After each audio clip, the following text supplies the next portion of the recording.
నిర్గమకాండం 16వ అధ్యాయము 21వ వచనం. ఇశ్రాయేలు ప్రజలు అరణ్య మార్గంలో ఉన్నారు. దేవుడు వారిని పోషించడానికి పరలోకం నుండి ఆహారము కురిపించినాడు, మన్నాను కురిపించినాడు. మరి ఆ మన్నాను వారు ఏ సమయంలో సమకూర్చుకున్నారో వాక్యం నుండి చూద్దాం.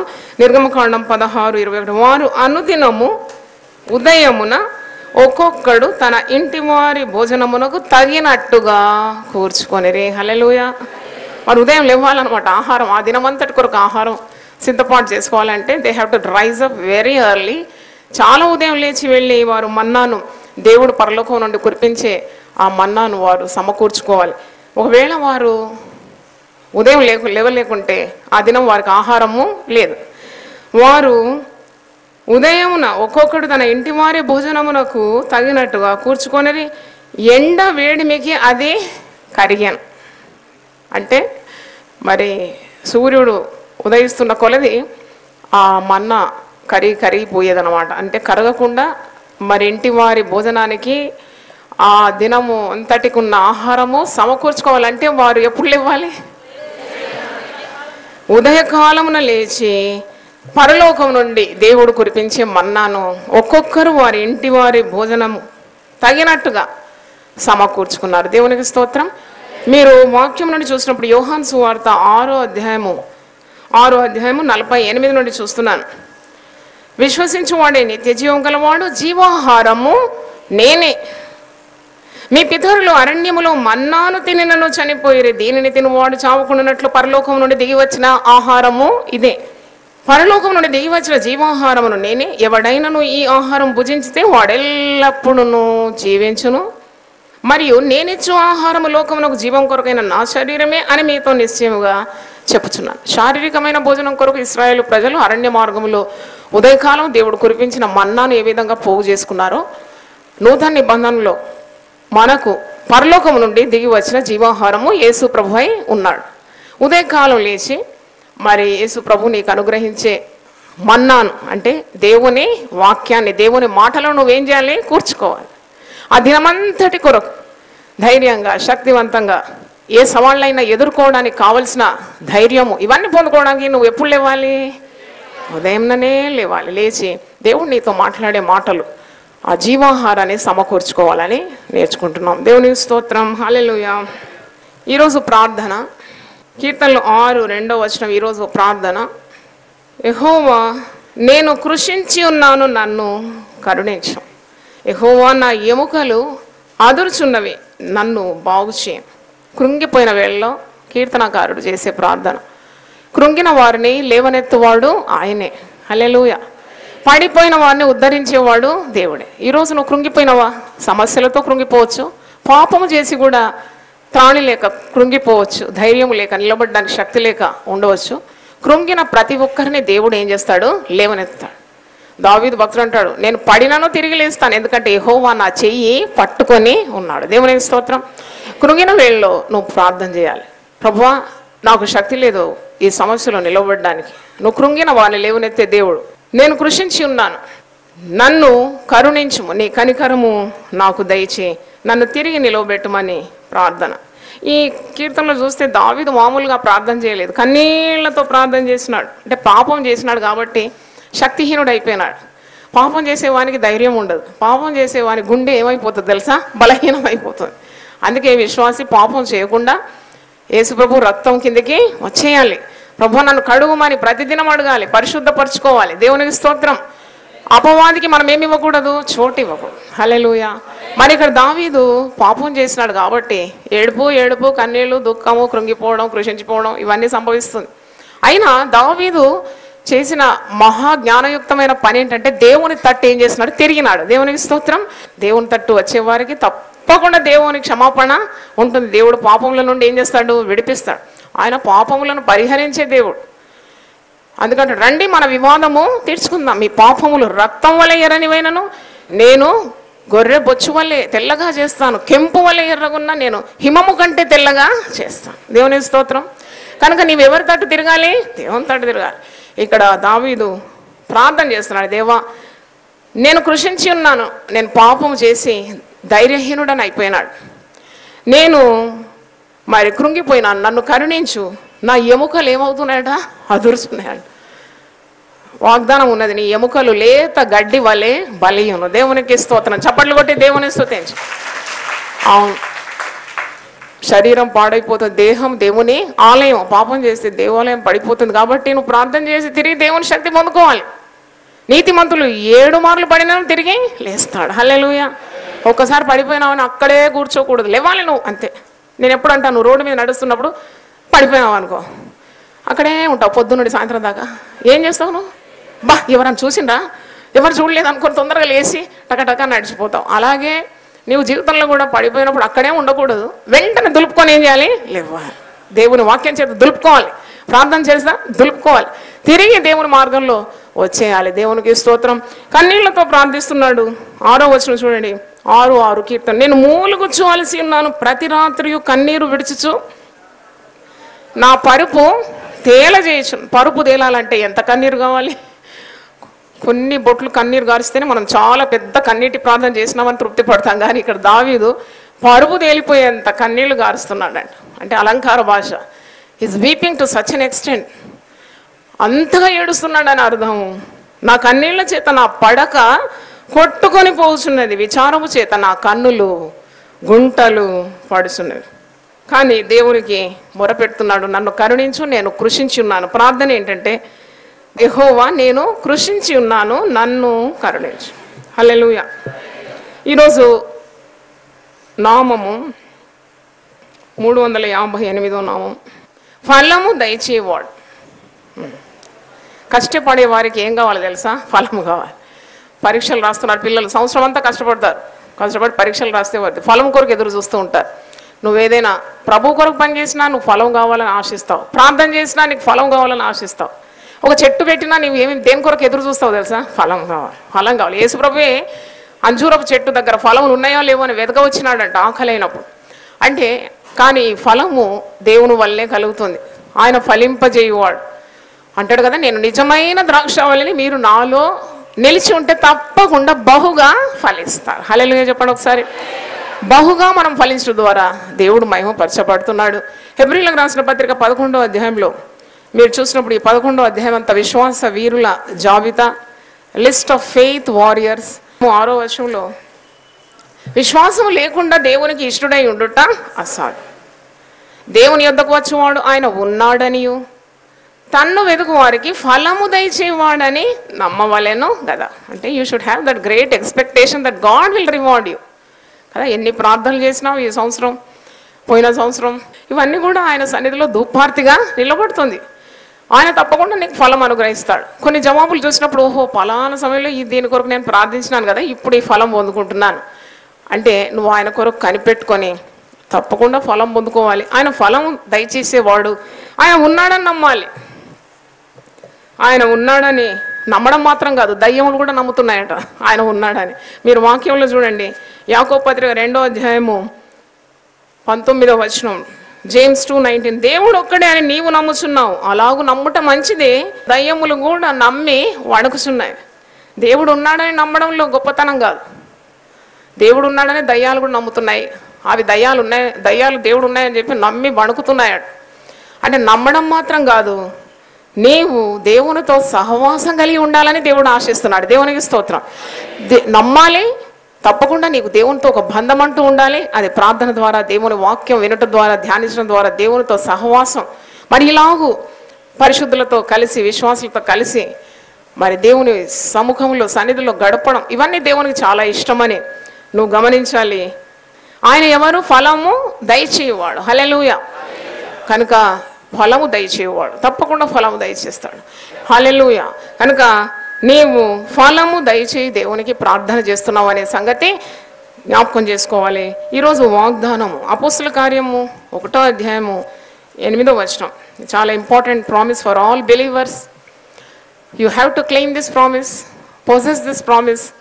అపోస్తుల కార్యం 1:8, ఆయనను పరిశుద్ధాత్మ మీ మీదికి వచ్చినప్పుడు మీరు శక్తి నొందెదరు గనుక మీరు యెరూషలేములోను యూదయ సమరయ దేశములందంతటను భూదిగంతముల వరకును నాకు సాక్షులైందునని వారితో చెప్పారు. పరిశుద్ధాత్మ శక్తి కావాలని ఆశించాలి. దేవా నన్ను నింపు నీ ఆత్మతో. మరీ మరీ చెప్తున్నాను, ఎగరడం దుంకడం కాదు పరిశుద్ధాత్మ, అలాంటి అల్లరులు కాదు పరిశుద్ధాత్మ. దేవుడు అల్లరికి కర్త కానీ కాడు. వస్తుంది తప్పకుండా, కొన్నిసార్లు నీ శరీరం తట్టుకోవడానికి శక్తి నీకు ఉండదు, కానీ అది మాత్రం కాదు. ఏదో 4 భాషల్లో మాట్లాడడం మాత్రం కాదు పరిశుద్ధాత్మ. పరిశుద్ధాత్మ శక్తి పొందుకుంటే నువ్వు దేవునికి సాక్షిగా, భూది గంతముల వరకు సాక్షిగా ఉండగలుగుతావు. దేవునికి స్తోత్రం. ప్రభు కోరు కావాల్సినట్టే ప్రాణాలు కూడా పణంగా పెట్టడానికి ఉన్న ధైర్యం నీకు వస్తుంది. పరిశుద్ధాత్మ అంటారు కానీ సమస్యలకు తట్టుకునే త్రాణి లేదు, శక్తి లేదు, ఓడిపోతూ ఉంటారు. అది పరిశుద్ధాత్మ కాదు.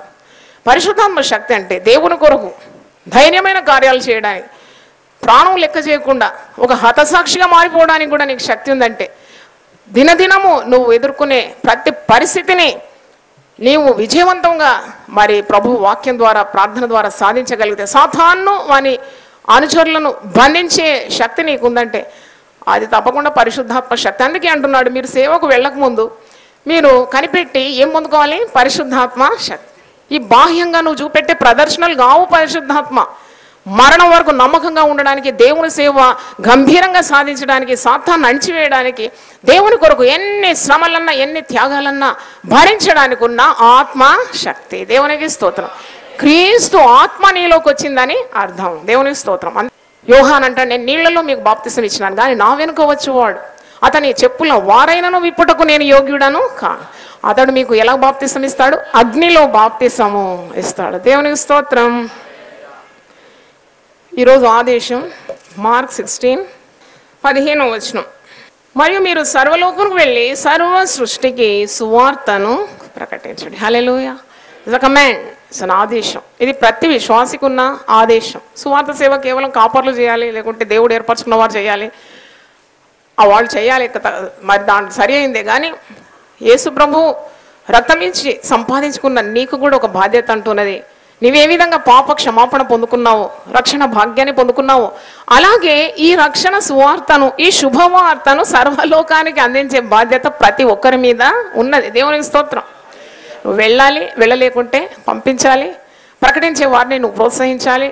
నాకు చాలా సంతోషం, మన సంఘం చాలా ప్రోత్సహిస్తుంది. యూట్యూబ్లో కూడా దేవుని వాకులు వెళ్తుంది, సర్వలోకానికి వెళుతుంది మన సంఘం ద్వారా దేవుని వాక్యం. దేవునికి స్తోత్రం. అలాగే వెళ్ళాలి, లేకుంటే పంపాలి, లేకుంటే సేవకు సహాయం చేయాలి. ఏదో రకంగా సర్వలోకానికి సువార్త ప్రతి విశ్వాసి ఏం చేయాలి? అందించాలి. దేవునికి స్తోత్రం. నేను ఈ మాటలు ముగిస్తున్నాను. ఆదికాండము 22:3 వచనం. అబ్రహాం. ఆ సంగతులు జరిగిన తర్వాత దేవుడు అబ్రహామును పరిశోధించిన ఎట్లనగా, ఆయన అబ్రహామా అని పిలువగా అతడి చిత్తం ప్రభు అని. అప్పుడు ఆయన, నీకు ఒక్కడై ఉన్న నీ కుమారుని అనగా నీవు ప్రేమించు ఇస్సాకును తీసుకొని మోరియా దేశములకు వెళ్ళి అక్కడ నేను నీతో చెప్పబో పర్వతంలో ఒకదాని మీద దహన బలిగా అతన్ని అర్పించమని చెప్పాను. దహన బలిగా నీ కుమారుని అర్పించమని దేవుడు అబ్రహాము యొక్క విశ్వాసమును పరీక్షిస్తున్నాడు. అంటే ఏకైక కుమారుడు, వాగ్దాన పుత్రుడు, దేవుడు వాగ్దానం చేసినాక 25 సంవత్సరాలు కనిపెడితే అబ్రహాము మరి ఇస్సాకు జన్మనిచ్చినాడు.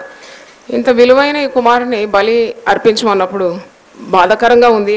3వ వచనంలో అబ్రహాము దేవునికి విధేయుడై దేవుడు ఎలా చెప్తే అలా చేస్తాడు. 3వ వచనం చూడండి. తెల్లవారినప్పుడు, ఎప్పుడు అబ్రహాము దేవునికి విధేయత చూపెట్టినాడు? తెల్లవారినప్పుడు. ఇంగ్లీష్ బైబిల్లో ఎర్లీ ఇన్ ద మార్నింగ్ అని ఉంది. అంటే ఎక్కువనే తెల్లవారినప్పుడు దేవుని మాట వినడానికి సిద్ధపడినాడు అబ్రహాము. తెల్లవారినప్పుడు అబ్రహాము లేచి తన గాడిదకు గంత కట్టి తన పనివారుల ఇద్దరిని తన కుమారుడు ఇస్సాకును వెంట పెట్టుకుని దహన బలి కొరకు కట్టెలు చీల్చి లేచి దేవుడు తనతో చెప్పిన చోటికి వెళ్ళాను.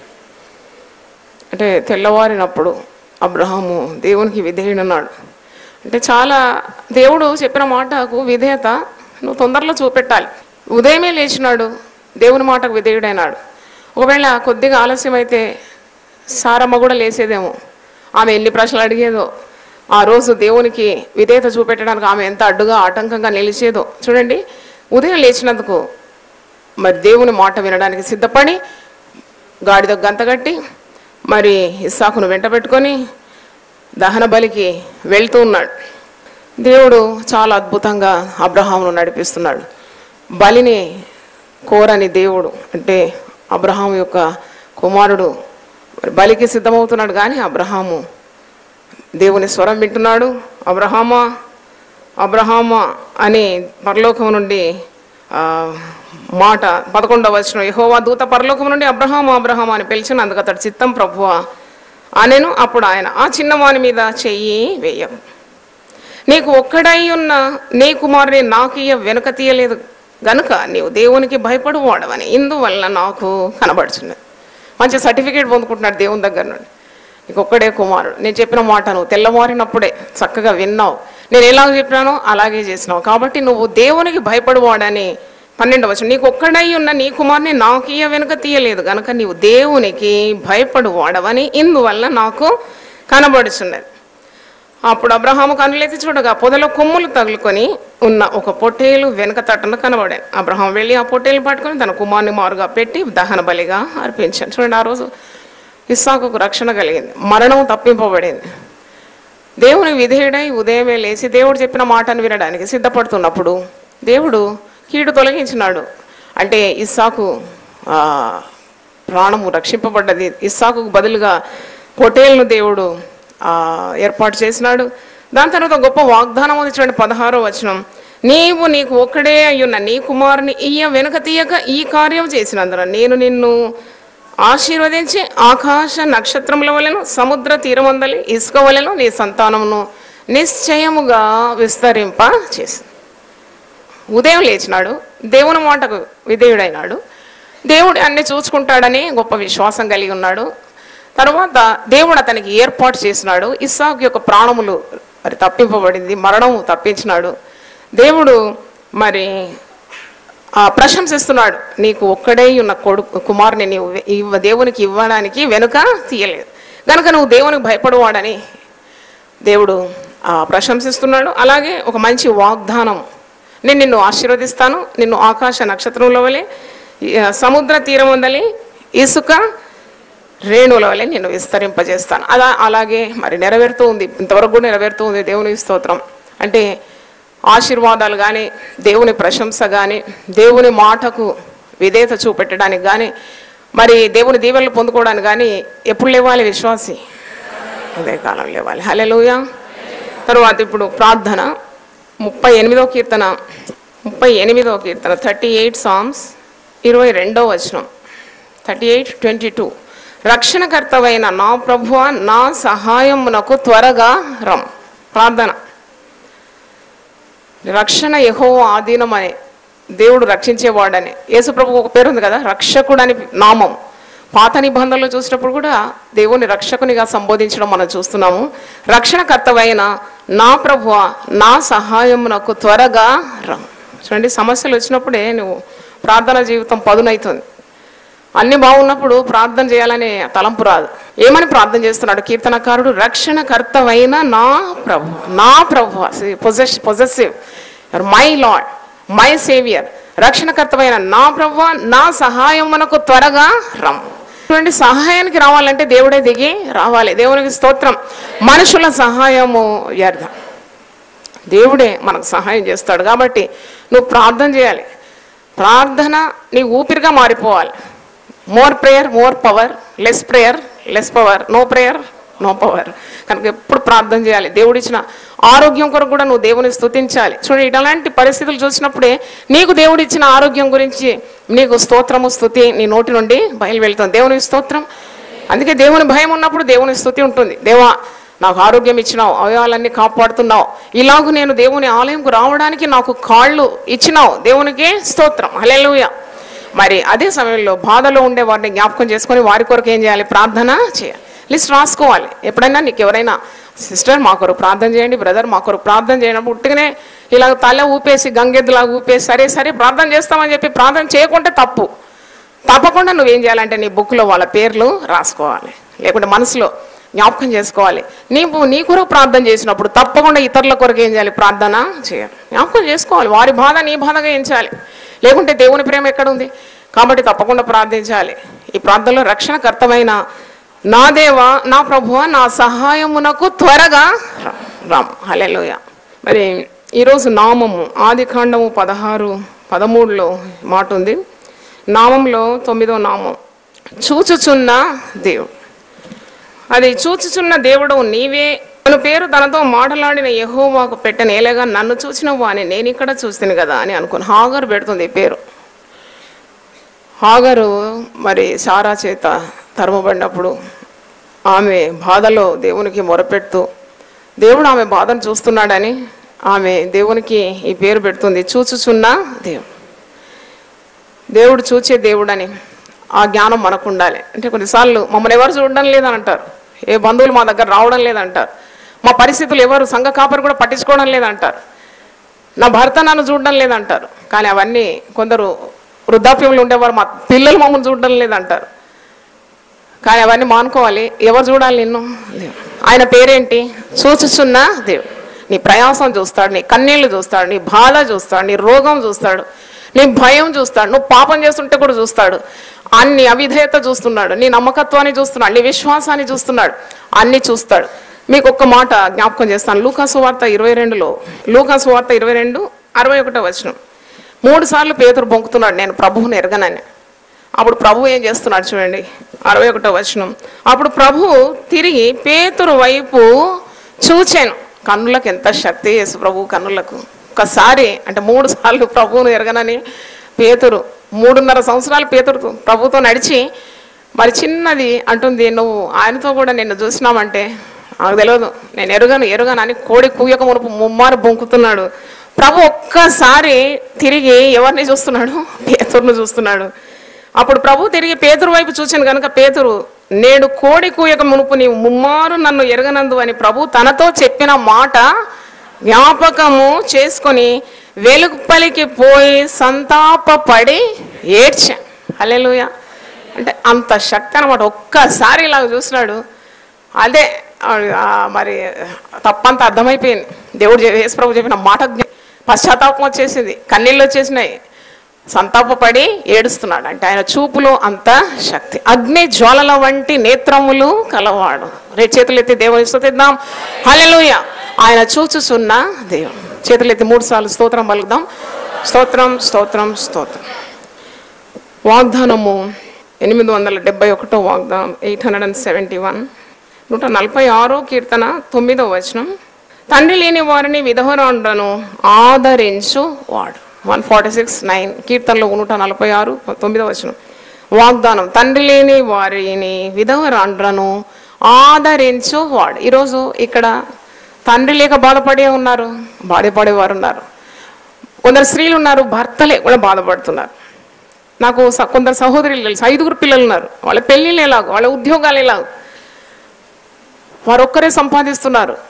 స్త్రీలే మరి పురుషులుగా స్త్రీలుగా అన్ని రోల్స్ ప్లే చేస్తున్నారు. ఎంత బాధపడుతున్నారు, మా పిల్లల భవిష్యత్తు ఎట్లని. కానీ పరిశుద్ధ గ్రంథంలో ఒక వాగ్దానం ఉంది, ఆయన తండ్రి లేని వారికి సహాయకుడు, విధవరాండ్రకు ఆయన భర్తగా, మరి న్యాయాధిపతిగా, వ్యాజ్యమాడేవాడిగా ఉంటానని ఇక్కడ ఈ వాగ్దానము. చేతులెత్తి ఆమెన్ ప్రభు అన్న. తండ్రి లేని వారిని విధవరాండ్రను ఆదరించువాడు. 3 సార్లు చెప్దాం. Amen amen amen. అంటే విధవరాండ్రందరూ దేవుణ్ణి ఆశ్రయించాలని ఇర్మియా గ్రంథంలో ఉంది. నేను సృష్టించిన వాడు నీకు భర్త అయి ఉన్నాడు, సైన్యములకు అధిపతి అయిన యెహోవా అని ఆయనకు పేరు. ఇశ్రాయేలు పరిశుద్ధ దేవుడు, సర్వలోకానికి ఆయన రక్షకుడై ఉన్నాడు. దేవునికి స్తోత్రం. కనుక విధవరాండ్రు ప్రార్థనలో ఎక్కువగా దేవుణ్ణి ఆశ్రయించాలని, తమ పిల్లలను దేవుడు అనాథులుగా చేయడని, తండ్రి లేని వారిని విధవరాండ్రను తప్పకుండా దేవుడు పరామర్శిస్తాడని, వారి మొరలను వింటాడని, వారిని గొప్ప చేస్తాడనే విశ్వాసం తప్పకుండా ఉండాలి. దేవునికి స్తోత్రం. అలాగే ఆదేశము చూద్దాం. రోమీయులకు రాసిన పత్రిక 12:9 రోమన్స్ 12:9 మీ ప్రేమ నిష్కపటమైనదై ఉండవలేను, చెడ్డదాన్ని అసహించుకొని మంచిదానిని హత్తుకొని ఉండుడి. ఆదేశం అన్నమాట. ప్రేమ నిష్కపటమై ఉండాలి. ప్రేమ స్వార్థంతో కూడి ఉండకూడదు. కపట ప్రేమ ఆ దేవుడు చూసే దేవుడు కదా, కనుక నీవు స్వచ్ఛంగా ప్రేమించాలి. అదే సమయంలో చెడ్డదాన్ని అసహించుకోవాలి, మంచిదాన్ని హత్తుకోవాలి. ఈ లోకంలో అన్ని మిళితమై నీకు కనబడుతుంది. చెడ్డవి కనబడుతుంది, మంచివి కనబడుతుంది. ఒక వ్యక్తిలో చెడ్డవి మంచివి కనబడుతుంది. Take what is good, discard what is wrong. చెడ్డదాన్ని నువ్వు అసహించుకోవాలి, మంచిదాన్ని నువ్వేం చేయాలి? హత్తుకోవాలి. సమయం ఒక మాట ప్రార్థన చేసుకుందాం. ప్రభువా నీ పరిశుద్ధ నామమునకు స్తోత్రం. మా రక్షణకర్తవైన దేవా మా సహాయమునకు రమ్ము అనే ప్రార్థన మేము ధ్యానించినాము. తెల్లవారినప్పుడు అబ్రహాము నీకు విధేయుడై తన ఏకైక కుమారుడు ఇస్సాకును నీ మాట చొప్పున బలి అర్పించడానికి ఉదయకాలం వెళ్తున్నాడు. కానీ ఉదయము లేచి దేవుని మాటకు లోబడినందుకు ఆ మరణము తప్పింది, బలి తప్పింది. అలాగే తండ్రి వాగ్దానము లభించింది. యెహోవాయే చూసుకుంటాడనే గొప్ప విశ్వాసము అతనికి కలిగింది. గొప్ప దేవా, అలాగూ ఉదయం లేచి మేము నీ మాట వినడానికి మాకు సహాయం దయచేయండి ప్రభువా. వాగ్దానము నువ్వు ఇచ్చినావు, ఆదేశం ఇచ్చినావు. అలాగే తండ్రి నామంతో నేను స్తుతిస్తున్నాము. చూస్తున్న దేవుడవని నేను స్తుతిస్తున్నాము, ఆరాధిస్తున్నాము. అలాగే తండ్రి లేని వారిని విధవరాలను నీవు ఆదరిస్తావని వాగ్దానం కొరకు నేను స్తుతిస్తున్నాం తండ్రి. మా ప్రేమ నిష్కపటమై ఉండాలని, మేము చెడ్డదాన్ని అసహించుకొని మంచిదాన్ని హత్తుకోవాలనే ఆదేశం కూడా విన్నాం. ఈ మాటలన్నింటినీ నువ్వు దీవించి, దేవుని వాక్యం విన్న ప్రతి ఒక్కరిని దీవించి, ప్రజలనందరినీ దీవించమని యేసు నామములో అడిగి వేడుకుంటున్నాను తండ్రి. ఆమేన్. హల్లెలూయా, హల్లెలూయా.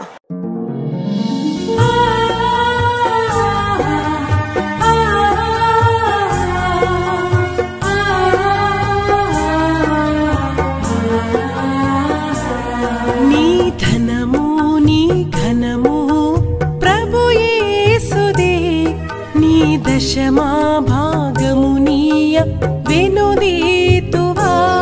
నీ ధనము నీ ఘనము ప్రభు యేసుదే, నీ దశమా భాగమునీయ వెనుదీతువా. ధరలోన ధనధాన్యములనీయగా కరుణించి కాపాడి రక్షింపగా. ధరలోన ధనధాన్యములనీయగా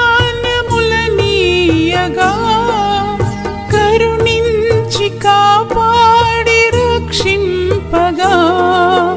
పరలోకనాదుండు నీకీయగా మరి యేసు కొరకీయ వెనుదీతువా. పరలోకనాదుండు నీకీయగా మరి యేసు కొరకీయ వెనుదీతువా. నీ ధనము నీ ఘనము ప్రభు యేసుదే, నీ దశమా భాగమునీయ వెనుదీతువా. పాడి పంటలు ప్రభువు నీకీయగా కూడు గుట్టలు నీకు దయచేయగా. పాడి పంటలు ప్రభువు నీకీయగా కూడు గుట్టలు నీకు దయచేయగా.